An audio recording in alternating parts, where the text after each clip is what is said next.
ॐ अज्ञानतिमिरान्धस्य ज्ञानाञ्जनशलाकया चक्षुरुन्मिलितं येन तस्मै श्रीगुरुवे नमः।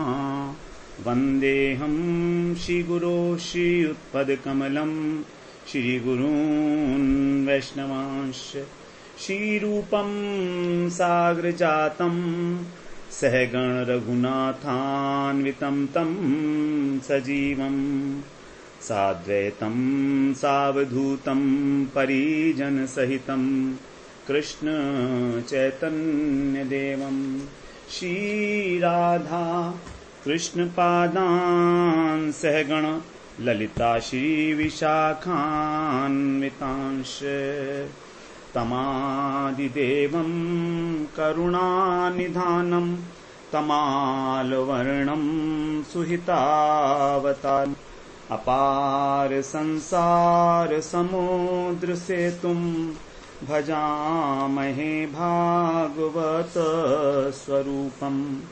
हे देव हे दैत्य हे भुवनैक बंधो हे कृष्ण हे चपल हे करुणैक सिंधु हे नाथ हे रमण हे नयनाभिराम हा हा कदानुभवितासि पदं दृशोर्मे।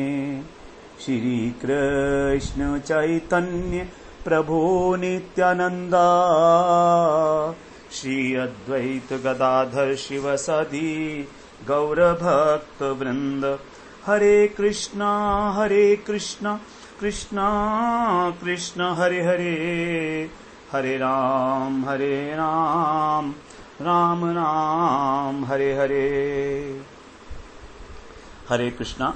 सर्वप्रथम मैं अपने गुरुपाद पद्म ओम विष्णुपाद अष्टोत्तर शत श्री श्रीमद् भक्तिवेदांत माधव गोस्वामी महाराज के चरण कमलों में अनंत कोटि दंडवत प्रणाम ज्ञापन करता हूँ। हम लोग श्रीमद् भागवत पुराण में अष्टम स्कंध का श्रवण कर रहे हैं। अष्टम स्कंध में हमारा 27वां प्रकरण है, दान धर्म प्रकरण। इससे पहला प्रकरण था हमारा भगवत स्मरण प्रकरण, 26वां प्रकरण जिसमें गजेंद्र मोक्ष की कथा थी। वहां पर जो है तामस मनवंतर के विषय में बताया गया था।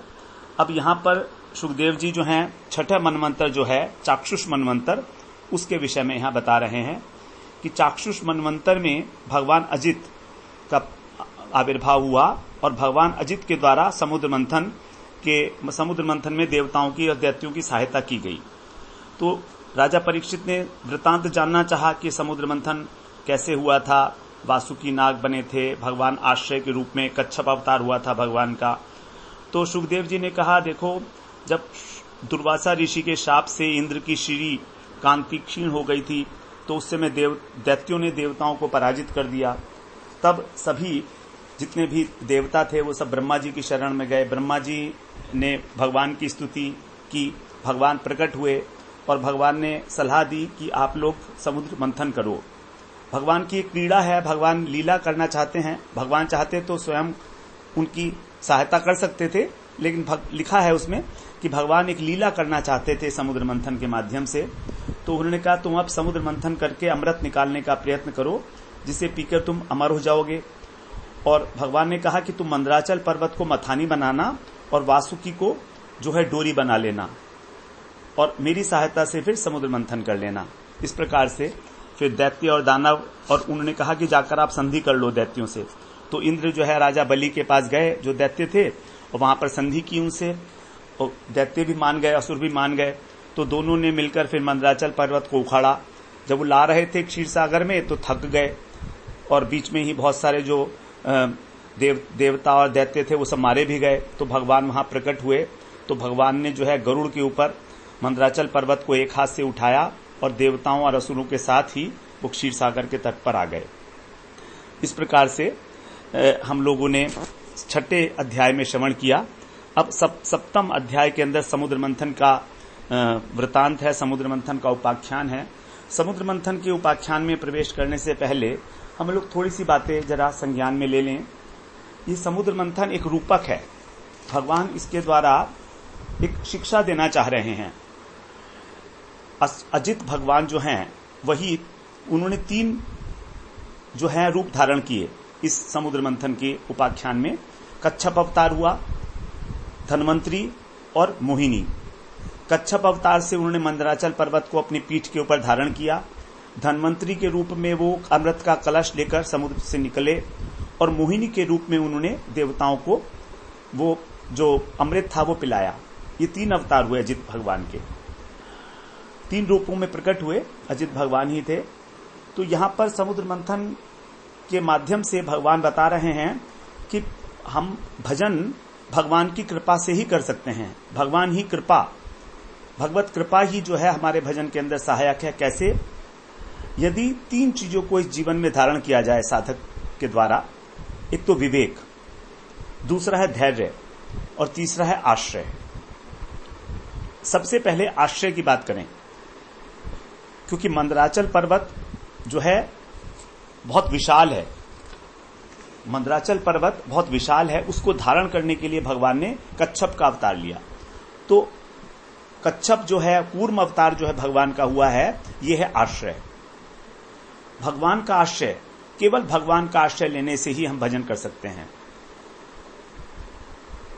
जब अर्जुन ने पूछा था कि क्या उपाय है मेरे को आप बताइए, कल्याण का क्या उपाय है, तो भगवान ने यही कहा था, सर्वधनवान पर माम एकम शरणम ब्रज, केवल मेरी ही शरण में आ जाओ, मेरा ही आश्रय लो। अनाश्रितः कर्म फलम कार्यम कर्म करोति है, जो कर्म फल का आश्रय नहीं लेता, न कर्म का, न ज्ञान का, न योग का, केवल भगवान का आश्रय लिया जाएगा, तभी हमारा भजन आगे बढ़ेगा। ये पहली बात हो गई। दूसरी बात है धैर्य। धैर्य का जो ज्ञापक है यहां पर, वो है मंदराचल पर्वत। मंदराचल पर्वत जो है स्थिर होकर उस आश्रय के ऊपर, कूर्म के ऊपर, तब उसको मथा गया है। तो यदि हमें फल प्राप्ति में विलंब हो रहा है तो हमें धैर्य धारण करना होगा। ये कोई आसान काम तो है नहीं, कृष्ण प्रेम की प्राप्ति। अनंत अनंत जन्मों से हम लोग इस संसार में, इस ब्रह्मांड में भटकते रहे हैं। कभी देवता बने, कभी पशु बने, कभी पक्षी बने, कभी पेड़ पौधे के रूप में बने, भगवत प्राप्ति नहीं हुई। लेकिन अब हम भजन कर रहे हैं तो हम चाहते हैं कि हमको 1 वर्ष में, 1 महीने में भगवत प्राप्ति हो जाए, अनुभव हो जाए। ऐसा तो नहीं होता। उपदेशामृत में जो है रूप गोस्वामी ने कहा है, उत्साहात धैर्यात निश्चयात तत्तत् कर्म प्रवर्तनात्, कि हमारे को धैर्य रखना होगा। और धैर्य तभी रख सकते हैं जब हमारे पास उत्साह और निश्चय का बल है। निश्चय हमारा तभी होगा जब हमारा आश्रय मजबूत है। यदि हमारा आश्रय डोमाडोल है तो हम निश्चय भी नहीं कर पाएंगे, अपने लक्ष्य के प्रति निश्चित बुद्धि नहीं रख सकते। और हमें उत्साह भी रहना चाहिए। आशाबंध समुत्कंठा, ये भक्त के लक्षण हैं। तो अत्यंत धैर्यपूर्वक हमें भजन करना है। नंबर 3, विवेक। ये सबसे इंपॉर्टेंट चीज है। विवेक है यहां पर वासुकी सर्प, जिसको लपेटकर मंदराचल पर्वत में और घुमाया गया था। मतलब विवेक क्या है कि सब कुछ करने वाले केवल भगवान ही हैं, कर्ता वही हैं। जो वो करना चाहेंगे वही होगा। मैं कर्ता नहीं हूं। मैं अपने अंदर जो कर्तापन का अभिमान कर रहा हूं, जो भजन कर रहा हूं ना, वो भी भगवान की कृपा है। भगवान ये मुझसे कराना चाह रहे हैं, इस प्रकार का एक दृढ़ विश्वास, ये विवेक हमारे अंदर होनी चाहिए। तो 3 चीजों की आवश्यकता बताई, विवेक, धैर्य और आश्रय, इस समुद्र मंथन के रूपक के द्वारा। अब हम लोग 7वें अध्याय में प्रवेश करते हैं, जहां अब समुद्र मंथन का आरंभ होगा और भगवान शंकर के द्वारा जो है विषपान किया जाएगा। कह रहे हैं सुखदेव जी, श्री शुक उवाच ते नागराज मामंत्र्य फल भागेन वासुकिम परिवीय गिरौ तस्मिन् नेत्रमब्धिम मुदान्वितः। सुखदेव जी कह रहे हैं कि ते माने उन्होंने, फल भागेन, फल में भाग लेना स्वीकार करके, अर्थात किसने? असुरों ने और देवताओं ने, दोनों ने ही आपस में ये डिसाइड कर लिया कि हम जो भी समुद्र मंथन से प्राप्त होगा उसमें एक दूसरे को उसका फल दे देंगे। फल भागेन, समझौता हो गया। आमंत्र्य माने स्वीकार करके, नागराजम वासुकिम, नागराज जो नागों के देवता हैं, नागों के राजा हैं, सम्राट पाताल लोक में रहते हैं वासुकी, उनको तस्मिन गिरऊ, उस पर्वत में, नेत्रम, नेत्रम माने रस्सी के रूप में, परिवीय माने लपेट कर, मुदा अन्विता प्रसन्न होकर। हाँ, यहां पर जो है फल भागेन का अर्थ जो है आपस का नहीं है। फल भागेन का अर्थ है कि वासुकी नागराज को उन्होंने वचन दिया कि समुद्र मंथन से जो कुछ भी प्राप्त होगा अमृत, उसमें तुम्हारा भी एक भाग होगा। तो उसको उस फल के भाग में सम्मिलित कर लिया वासुकी नाग को भी, क्योंकि वासुकी नाग जो हैं वो रस्सी बने हैं, तो कष्ट तो उनको होगा बहुत, उन्हीं को तो घुमाया जाएगा चारों तरफ मंदराचल पर्वत के लपेट कर। तो उन्होंने कहा हम आपको भी जो है अमृत में भाग देंगे। इस प्रकार वो तैयार हो गए और फिर इस प्रकार से उनको रस्सी के रूप में लपेटकर और मुदान्विता प्रसन्न होकर, आगे कह रहे हैं दूसरे श्लोक में, पहले और दूसरे का अन्वय एक साथ ही है। आरे भिरे सुसंयत्ता अमृतार्थम कुरुद्वः हरि पुरस्ता जग्रहे पूर्वम देवास्ततो भवन। हे कुरुद्वः अर्थात कुरुवंश के भार को वहन करने वाले परीक्षित, सुसंयत्ता अत्यंत प्रयत्न पूर्वक, संयत होकर, एकाग्रता के साथ, अमृतार्थम अमृत प्राप्त करने के प्रयोजन से, आरे भिरे प्रयत्न आरंभ किया असुरों ने और देवताओं ने। हरि पुरस्तात, श्री हरि ने सबसे पहले, पूर्वम जग्रहे, जो वासुकी नाग है उसका आगे का मुख भाग जो है, अग्रे माने मुख, जग्रहे माने पकड़ा। ततः उसके बाद देवाः अभवन, देवता सभी लोग जो है उनके पीछे लग गए। तो पहले पहल अजित भगवान जो थे उन्होंने वासुकी के मुख की ओर, वासुकी को मुख को पकड़ा खींचने के लिए, और देवता सारे के सारे उनके पीछे आकर लग गए। देवताओं ने पकड़ लिया पीछे से आके भगवान को, जिससे कि एक तरफ मतलब वासुकी नाग के मुख की ओर भगवान लग गए। अब तीसरे श्लोक में कह रहे हैं, तन्नैच्छन दैत्यपतयो महापुरुष चेष्टितम न ग्रहणीमो वयम पुच्छम अहे अहे रंगम अमंगलम। तीसरे श्लोक में आप कह रहे हैं कि जो दैत्यपति हैं अर्थात दैत्यों के नायक, उन्होंने तत् महापुरुष, वो जो महापुरुष हैं अर्थात अजित भगवान, उनकी चेष्टितम, इस चेष्टा को न इच्छन, स्वीकार नहीं किया। अर्थात उनको ये बात ठीक नहीं लगी, पसंद नहीं आई कि सबसे पहले भगवान ने जाकर उनका मुख पकड़ लिया वासुकी का। ये कोई अच्छी बात है क्या? बिना टॉस उछाले और आपने जाकर मुख पकड़ लिया, ये उनको पसंद नहीं आई ये बात, जो सेनापति थे। अहे अमंगलम अंगम पुच्छम, अहे का मतलब सर्प, सर्प का जो अशुभ भाग है वो है पुच्छम, उसकी पूंछ। तो उसके लिए उन्होंने कहा वयम न ग्रहणीम, हम उसको नहीं पकड़ेंगे। इस प्रकार से उन्होंने सोचा कि हम इस सर्प का पूंछ नहीं पकड़ेंगे, क्योंकि ये तो अमंगलकारी है। जो मुख होता है वो उत्तम अंग बताया जाता है, और जो पैर होते हैं उनको निकृष्ट बनाया जाता है। तो पूंछ जो है वो तो अधम है, वो अमंगलकारी है, अशुभ है। इसीलिए तो दैत्यों के जो नेता थे उन लोगों ने इस प्रकार से सोचा कि हम लोग इसकी पूंछ नहीं पकड़ेंगे, क्योंकि ये सर्प का अशुभ अंग है। इसके स्थान पे अब वो अगला हिस्सा पकड़ना चाहते थे, और उस हिस्से को भगवान ने पहले पकड़ लिया था देवताओं ने, क्योंकि जो मुख होता है वो शुभ होता है, उत्तम होता है। इस प्रकार से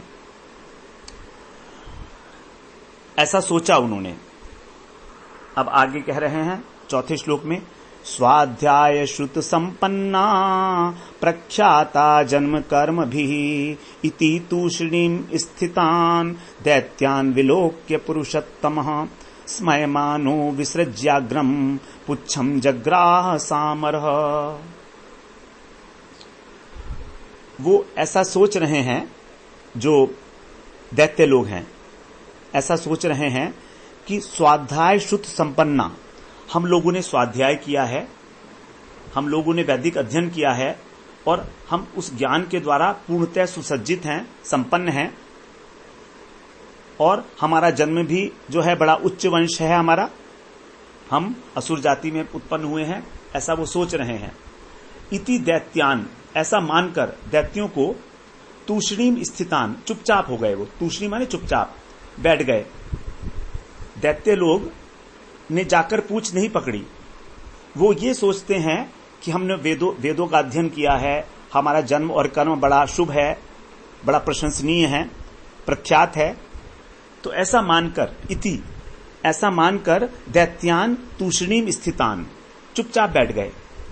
अब ऐसे दैत्यों को जब पुरुषोत्तम विलोक्य, जब भगवान ने इस प्रकार से देखा, तब भगवान क्या किए, इसमय मान है, मुस्कुराते हुए उन्होंने क्या किया, भगवान ने विसृज्याग्रम, जो अग्रभाग था अर्थात मुख था, विसर्ज, उसको छोड़ दिया। भगवान समझ गए कि ये जो दैत्य हैं ये सोच रहे हैं कि पूंछ को पकड़ना हमारी इज्जत के खिलाफ है, हम तो मुख को पकड़ेंगे क्योंकि वो उत्तम अंग होता है।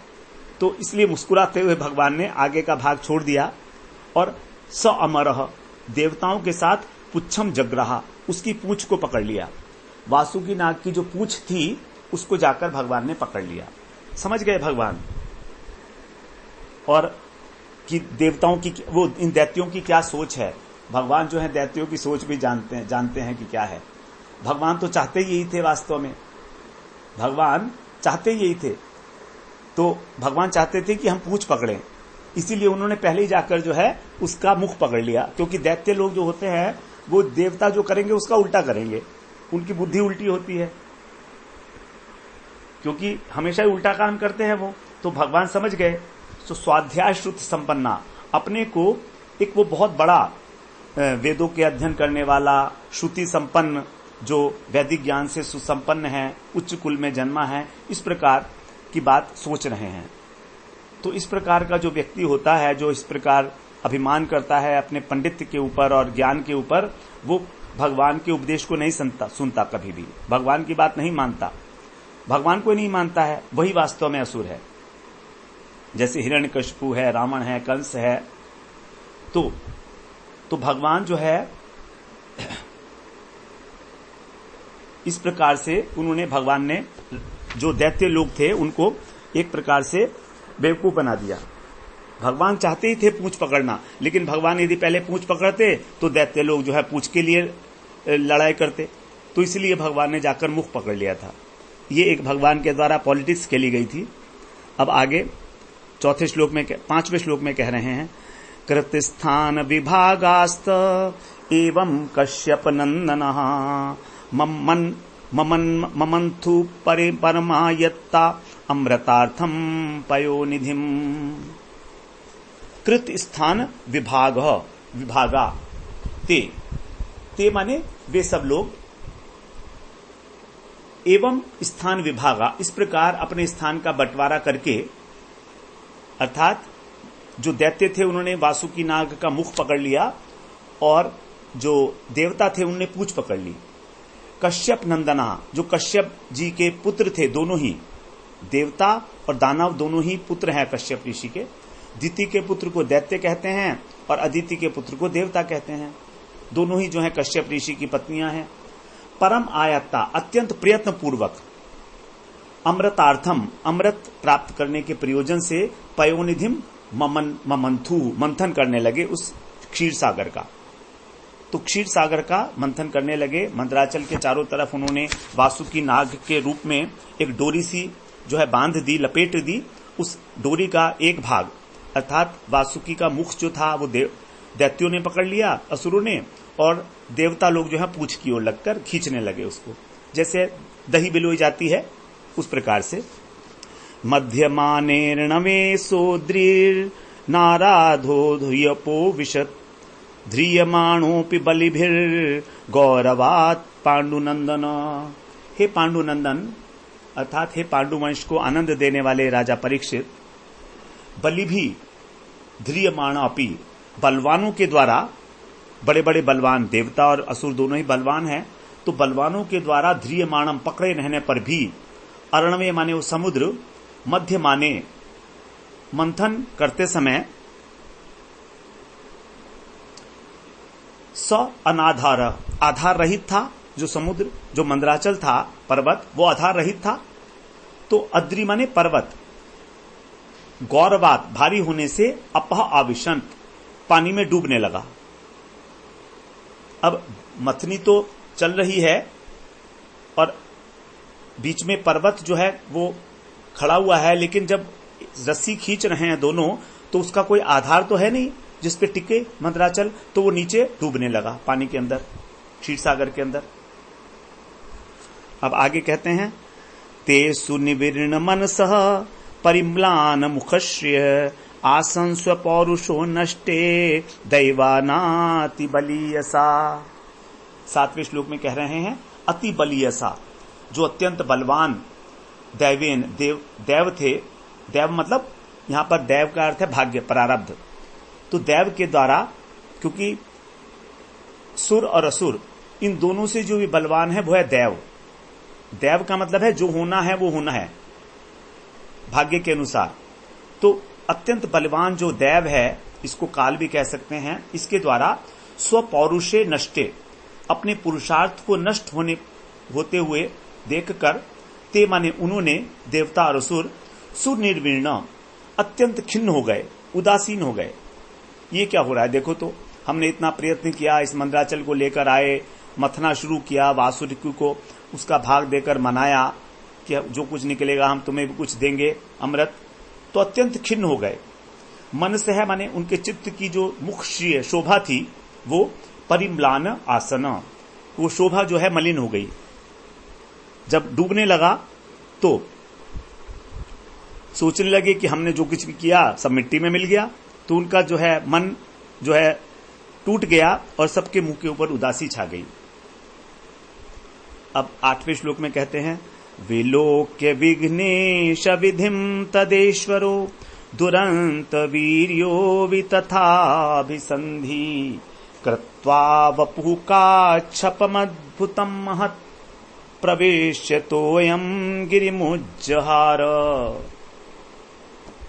8वें श्लोक में अब कह रहे हैं कि जब इस प्रकार से तत् विघ्नेश, जो विघ्नेश्वर हैं अर्थात गणेश जी, तो उस समय भगवान ने देखा विधिम विलोक्य, ये जो विघ्नेश्वर हैं अर्थात विघ्न करने वाले जिसके ईश्वर हैं, ऐसे कौन? गणेश जी। तो गणेश जी के इस विधि को मतलब उपाय को देखकर भगवान ने देखा कि गणेश जी जो है इसमें कुछ विघ्न डाल रहे हैं, कुछ गड़बड़ कर रहे हैं, ठीक तो नहीं हो रहा है ये सब कुछ। तो इस प्रकार से जब उन्होंने देखा भगवान ने, तो दुरंत वीर्य, जो अनंत पराक्रम वाले हैं और अमोघ, अवितथ माने अमोघ हैं जिनका संकल्प अभिसंधि, ऐसे भगवान ईश्वर सर्वसमर्थ, उन्होंने अद्भुतम काच्छपम वपु, एक महान अद्भुत कच्छप शरीर को कृत्वा माने धारण करके, तोयम प्रविश्य, जल के अंदर प्रवेश किया और गिरिम उज्जहार, पर्वत को ऊपर उठा लिया। भगवान समझ गए कि ये जरूर जो है गणेश जी की कुछ ना कुछ गड़बड़ है। तो इस प्रकार से जब भगवान ने देखा तो उन्होंने स्वयं ही, जो अच्युत संकल्प है जिनका, अर्थात कभी भी डिगने वाला संकल्प नहीं है, ऐसा भगवान ने कछुए का अद्भुत रूप धारण करके और जल में प्रवेश करके और मंदराचल पर्वत को अपनी पीठ के ऊपर रख लिया। केशव धृत कूर्म शरीर जय जगदीश हरे।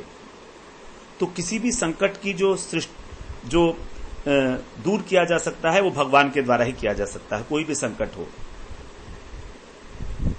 आगे अब 9वें श्लोक में कह रहे हैं तमुत्थितं वीक्ष्य कुलाचलं पुनः समुत्थिता निर्मथितुं सुरासुरा दधार पृष्ठेन सलक्षयोजन प्रस्तारिणा द्वीप इवा परो महान। यहां कह रहे हैं अब कि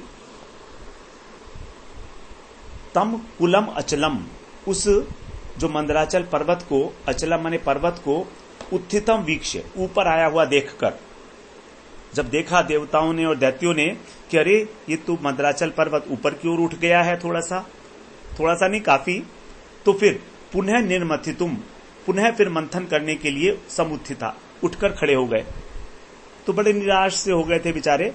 अब उनके अंदर उत्साह आ गया दोबारा से कि देखो ये वाला जो प्रॉब्लम थी हमारी, ये तो नष्ट हो गई है, ये तो खत्म हो गई है। तो इसलिए वो समुद्र मंथन के लिए उद्यत हो गए। 100 लक्ष योजन, वो जो पर्वत था उसका प्रस्तारिणा माने विस्तार कितना था, 1 लाख योजन। पर्वत में कच्छप, जो भगवान का कच्छप अवतार हुआ है, वो उसका विस्तार अर्थात उसका व्यास, डायमीटर कितना था, 1 लाख योजन, अर्थात 1 योजन में होते हैं 12 किलोमीटर। तो 12 लाख किलोमीटर का विस्तार था। क्योंकि मंदराचल को उसने धारण कर रखा था, तो उसी के अनुसार उसका विस्तार भी होगा। अपरह महान, और ये जो है दूसरे किसी महान द्वीप की तरीके से लग रहा था, एक जैसे द्वीप बना हुआ हो, उस द्वीप के ऊपर मंदराचल पर्वत रखा हो। तो उस पर्वत को पृष्ठे माने अपनी पीठ पर, दधार माने धारण किया। भगवान ने 12 लाख किलोमीटर डायमीटर वाले कच्छप के रूप में अवतार लेकर और उस मंदराचल पर्वत को अपनी पीठ पर धारण किया, दोबारा से धारण किया। अब 10वें श्लोक में कह रहे हैं, सुरासुरेन्द्रैर भुजवीर वेपितम परिभ्रमंतम गिरिमंग पृष्ठतः बिभ्रत तदावर्तनमादि कच्छपो मेनेंग कंडूयनम अप्रमेय। भगवान के लिए वो जो पर्वत है वो कैसे उनकी कमर को खुजा रहा है, बता रहे हैं। हे अंग, अर्थात हे प्रिय परीक्षित, सुर असुर इंद्रई, जो देवता हैं और असुर हैं, उनके जो नायकों की भुज वीर्य, भुजाओं के जो बल से, वे पिता माने घुमाने हिलाए जाने वाला जो पर्वत है, परिभ्रमंतम गिरिम, घूमता हुआ जो पर्वत है। तो मंदराचल पर्वत को देवता और असुर के बड़े बड़े जो वीर थे वो सब अपनी अपनी ओर खींच के घुमा रहे थे। तो वो जो घूमता हुआ पर्वत था उसको पृष्ठतः विभ्रत, अपनी पीठ पर धारण करके, तत् आवर्तनम, उसकी इस घूमने को, जो उसकी भ्रमण क्रिया है, अप्रमेय, उन अपरिमित बलशाली जो भगवान है कच्छप के रूप में, अंगम कंडूयनम मेने, ऐसा समझा कि ये जो पर्वत घूम रहा है तो इसकी जो घूम है इससे मेरे शरीर की खुजली दूर हो रही है, ऐसा माना। अंगम कंडूयन, जैसे किसी अंग में खुजली होती है तो हम उसको खुजा लेते हैं। तो भगवान के अनुसार जो अत्यंत बलशाली हैं उनके लिए ये ऐसा ही था जैसे कि खुजला रहे हों, बस। तो घूमने की इस प्रक्रिया को भगवान ने खुजलाने का साधन मात्र मान लिया। उन्हें लग रहा था कि मेरी पीठ पर जो है कोई खुजा रहा है, और अच्छा भी लग रहा था भगवान को, क्योंकि यदि कोई पीठ पर खुजाता है तो अच्छा लगता है। आगे बोलते हैं 11वें श्लोक में, तथा सुराना विशदासुरेण रूपेण तेषाम बलवीर्यमीरयन् उद्दीपयन् देवगणांश्च विष्णुर्देवेन नागेन्द्रमबोध रूपः।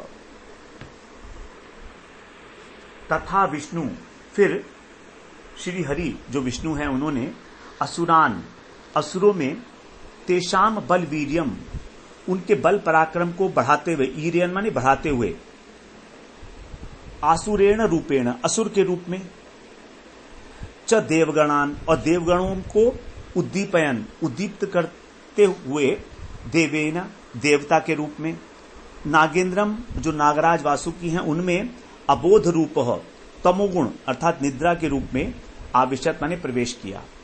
भगवान देखे कि ये सारे लोग जो हैं समुद्र मंथन में लगे हैं और बड़े शिथिल हो गए हैं, इनकी जो शक्ति है वो नष्ट होती चली जा रही है। तो भगवान ने उनकी शक्ति को बढ़ाने के लिए, जैसे देवता हैं वो सत्वगुणी हैं, असुर जो हैं वो रजोगुणी हैं, और वासुकी जो हैं वो तमोगुणी हैं, तो उस प्रकार से उनके अंदर प्रवेश किया, उनके गुणों के अनुसार। देवताओं में सत्वगुण के रूप में, असुरों में रजोगुण के रूप में, और वासुकी नाग के अंदर तमोगुण के रूप में प्रवेश किया भगवान ने, जिससे कि ये समुद्र मंथन जो है कंटिन्यू कर सके, किसी प्रकार की इनके अंदर थकान ना हो। तो देखिए समुद्र मंथन कौन कर रहा है? ऐसा लग तो रहा है कि देवता और असुर समुद्र मंथन कर रहे हैं, लेकिन वास्तव में समुद्र मंथन तो भगवान ही कर रहे हैं। उनका बल और वीर्य कौन बढ़ा रहा है? भगवान बढ़ा रहे हैं। तो भगवान ही जो है आधार बने हुए हैं, भगवान ही वास्तव में समुद्र मंथन कर रहे हैं। दोनों काम तो भगवान के द्वारा ही हैं, और मंदराचल को लेकर भी भगवान ही आए थे। अब आगे 12वें श्लोक में और कह रहे हैं भगवान क्या क्या कर रहे हैं। समुद्र मंथन सारी भगवान की कृपा का ही फल है, सब कुछ भगवान के द्वारा हो रहा है यहाँ, वरना समुद्र मंथन नहीं हो सकता था। 12वें श्लोक में कहते हैं उपर्यगेन्द्रम गिरिराडिमान्य आक्रम्य हस्तेन सहस्रबाहु तस्थौ दिविब्रह्म भवेन्द्र मुख्यैर्भिष्टुवद्भिः सुमनो अभिविष्टुवद्भिः सुमनोभिवृष्टः। अगेंद्र का मतलब है पर्वतराज। अग माने पर्वत, इंद्र माने राज। जो पर्वतराज हैं अर्थात मंदराचल के ऊपरी दिव्य, ऊपर के आकाश में, ऊपर के एरिया में, उस मंदराचल पर्वत के ऊपर में सहस्त्र बाहु, हजारों हाथों वाले अन्य गिरिराट इव, दूसरे पर्वत के समान। एक तो मंदराचल पर्वत हो ही गया, अब उस पर्वत के भी ऊपर हजारों हाथ वाले एक दूसरे पर्वत के समान हस्ते माने हाथ से आक्रम्य, उस मंदराचल पर्वत को आक्रम्य माने दबाकर, तस्थौ भगवान स्थित हुए। तो भगवान ने मंदराचल पर्वत को नीचे से भी धारण कर रखा है। अब जब मथा जाएगा पर्वत को तो वो ऊपर भी उठेगा, मथने से ऊपर नीचे दोनों तरफ होता है। तो भगवान ने इस प्रकार से जो मथानी थी मंदराचल के रूप में, उसके ऊपर दूसरे पर्वत के रूप में अपना हाथ उसके ऊपर रखा, अपने हाथ से दबा दिया, जिससे कि वो मथानी जो पर्वत है वो स्थिर रहे। तो यदि भगवान उसको ऊपर से नहीं पकड़ते तो फिर वो संतुलन बिगड़ जाता उसका। तो इसीलिए उस मंदराचल पर्वत की चोटी पर एक दूसरे पर्वत के रूप में भगवान जो है अपने हाथ से उसको दबा दिए। तो ये भी भगवान का एक जो है अवतार है एक प्रकार का। तब क्या हुआ कि ब्रह्म भवेंद्र मुख्य, ब्रह्मा जी और इंद्र और भव माने शंकर जी अभिविष्टुवत भी स्तुति करते हुए सुमन अभिवृष्ट, सुमन की वर्षा कर रहे थे। जब ऐसा देखा ब्रह्मा जी ने और शिव जी ने कि भगवान ने इसको दबाया है, वरना तो मंथन हो ही नहीं सकता था, इस प्रकार उनकी स्तुति की उन्होंने और पुष्प की वर्षा करने लगे। अब 13वें श्लोक में कह रहे हैं उपर्यधश्चात्मनि गोत्र नेत्रयो परेण ते प्राविशता समेधितः ममंथुरब्धिम तरसा मदोत्कटा महाद्रिणा क्षोभितनक्रचक्रम। ऊपरी अधः, तो उस पर्वत के ऊपर में अपने हाथ से, नीचे में कच्छप के रूप में, च आत्मनि गोत्र नेत्रयो, और अपने में अर्थात पर्वत में भी। तो भगवान ने पर्वत के ऊपर उसको दबाने के रूप में, नीचे उसके आधार के रूप में कच्छप के रूप में, और अपने में मतलब देवताओं और असुरों के शरीर के अंदर उनकी शक्ति के रूप में, और नेत्रयो वासुकी के अंदर, जो वासुकी नाग है उसके अंदर भी, पर्वत को जो दृढ़ता, पर्वत में दृढ़ता के रूप में, और नेति बने हुए वासुकी नाग में तमोगुण अर्थात निद्रा के रूप में, जिससे कि उसको कोई कष्ट ना हो। तो वासुकी नाग को भगवान ने सुला दिया, क्योंकि लिखा ना तमोगुण के रूप में जो है भगवान वासुकी में प्रवेश किए। तो तमोगुण की वृत्ति है निद्रा, जिससे कि वासुकी को कोई कष्ट ना हो, इसलिए वासुकी को उन्होंने सुला दिया निद्रा के रूप में। इन सब के अंदर भगवान ही प्रवेश किए, प्राविशता। तो ऐसे परमात्मा परेण माने परमात्मा भगवान से समेधिता, जो बहुत बढ़ाया गया था, जिनका बल मद उत्कठा, मदोन्मत्त होकर और महाअद्रिणा, महापर्वत के द्वारा जो है, अब सब देवता और असुर दोनों ही उस महान पर्वत को नक्रम चक्रम शोभित, जब उसका मंथन करने लगे तो क्षीर सागर के अंदर जो मगर थे, नक्र माने मगरमच्छ, चक्रम आदि जीव जो थे, जो समूह था उनका रहने वाले मगर, मछली इत्यादि, वे क्षोभित हो गए, मतलब व्याकुल हो गए।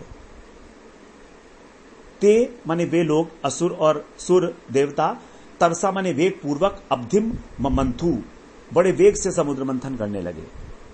तो जब बहुत वेग से अपने बल से उन्मत्त होकर देवता और असुर मंथन करने लगे, क्योंकि अब तो सारी भगवान की शक्ति है उन दोनों के अंदर ही, तो बहुत तेजी के साथ अब समुद्र मंथन होने लगा। और समुद्र मंथन होने के साथ साथ ही उसके अंदर जो रहने वाले जीव थे, मगरमच्छ, मछली इत्यादि, वो अत्यंत व्याकुल हो गए। इस प्रकार से हम देखते हैं कि यहां पर सभी जगह भगवान ही भगवान है, कोई ऐसी जगह नहीं है जहां पर भगवान नहीं है। पर्वत के ऊपर भी वही है, पर्वत के नीचे भी वही है, देवताओं में, असुरों में शक्ति के रूप में, वासुकी के अंदर नाग के रूप में, सब कुछ। तो इतनी तेजी से जल विचलित हो रहा था, हिल रहा था, मंथन हो रहा था कि सारे के सारे जितने भी प्राणी थे उसके अंदर जलचर, वो सब क्षुभित हो गए। सब और भगवान ही भगवान, आगे भी, पीछे भी, ऊपर भी, नीचे भी, भीतर भी, बाहर भी, सब जगह भगवान है। समुद्र मंथन भगवान की ही एक वो है, लीला है ये। अब 14वें श्लोक में बोलते हैं, अहीन्द्र साहस्र कठोर दृक्मुख श्वासाग्नि धूमाहत वर्चसो सुरा पौलोम काले बलीलवलादयो दावाग्नि दग्धा सरला इवा भवन। अब समझ में आया असुरों को कि भगवान ने उनको मुख क्यों पकड़वाया था। तो कह रहे हैं अहीन्द्र, जो अहीन्द्र हैं अर्थात वासुकी नाग, सर्पों के राजा, उनके कितने मुख हैं? बहुत सारे मुख हैं उनके, सहस्त्र मुख।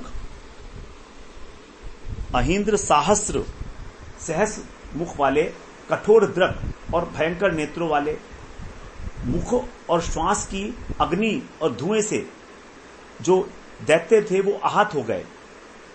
वर्चस माने हो गए, आहत हो गए।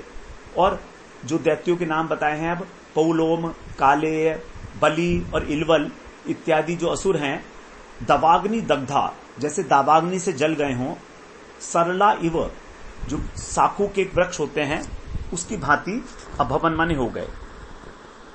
सारे के सारे जितने देवता थे वो सब जलने लगे, इतनी उसमें से जो है धुआं निकला और अग्नि निकली। जो असुर हैं, जैसे जंगल के अंदर जो है वृक्ष जल जाते हैं, तो उसी प्रकार से देवता भी सारे, असुर भी सबके सब शक्तिहीन होने लगे। यद्यपि उनके अंदर भगवान का बल है, लेकिन तो भी वो झुलस गए। तो देवताओं के नाम बताए, पौलोम, कालेय, बली, इलवल इत्यादि असुर, वे सब निस्तेज हो गए उससे। अब 15वें श्लोक में कहते हैं, देवांश तत्श्वास शिखा हत प्रभान ध्रुमांबर सृग वर कंचुकाननान समभ्यवर्षन भगवत वशाजघना बभू समुद्रोर्युम पवगोढ़ वायवः।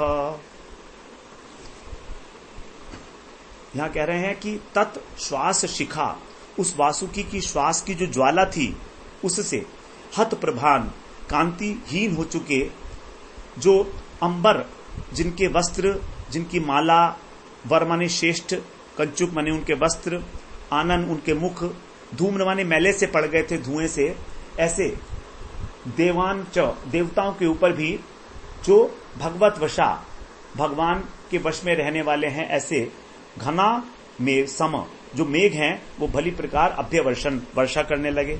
तो देवता भी नहीं बच सके, यद्यपि वो पूछ की ओर थे, लेकिन उसकी श्वास की लपट इतनी ज्यादा थी कि उनका तेज भी फीका पड़ गया और उनके वस्त्र, माला, कवच, मुख भी मलिन हो गए। ये दशा देखकर भगवान की प्रेरणा से जो भगवान के वश में रहने वाले मेघ इत्यादि हैं वो सब बरसने लगे देवताओं के ऊपर। और फिर समुद्र ऊर्मी उपगूढ़, और समुद्र की लहरों को छूकर वायु चलने लगी। तो वायु के चलने से फिर शीतलता का संचार हो गया। इस प्रकार जो है देवता लोग जो है उनको ठीक लगा, वो कंफर्टेबल महसूस करने लगे। तो इस प्रकार से यहां पर बताया 15वें श्लोक तक। हम लोग 16वें श्लोक से फिर अगले सत्र में प्रवेश करते हैं। वांछा कल्पतरुभ्यश्च कृपा सिंधुभ्येव च पतितानां पावनेभ्यो वैष्णवेभ्यो नमो नमः।